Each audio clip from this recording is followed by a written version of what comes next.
Psalm 73, this is by Asaph, and he admits, my feet were almost gone, my steps nearly slipped. He's saying, I nearly lost it spiritually.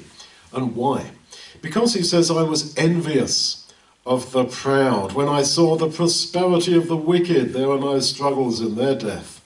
They seem to be free, he says, from all the struggle that I have in my life. And this got to him. Envy and jealousy are destructive, spiritually, psychologically.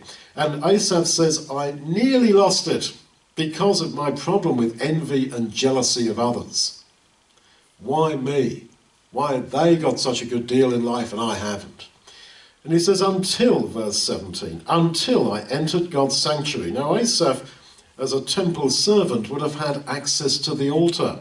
And the altar had plates on it, which were made out of the censers of the incense censers that were held by Korah, Dathan and Abiram when they rebelled against God, and the earth opened and swallowed them up, as he alludes to later here. And as a reminder of the judgment for sin, those plates that were made out of the remains of their incense censers were beaten into plates and were put around the altar. So he said, until I entered God's sanctuary and I considered their latter end, how you threw them down to destruction and the earth opened and they were suddenly destroyed. So, the answer to envy and jealousy towards other people, for Asaph, it was to be aware that actually all these people who are not going God's way shall eventually be judged and die.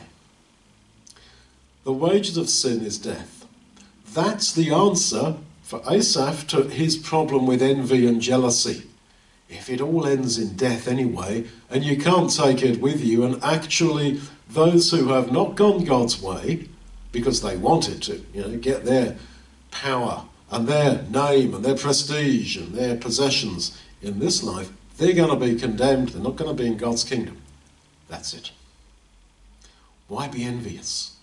Why be jealous of any material advantage that somebody else has got or a cool life that they appear to have when it all ends in death and judgment for sin anyway? Better to be humble and to wait by grace for that wonderful time to come when we shall be the ones who shall live eternally and have eternal blessing.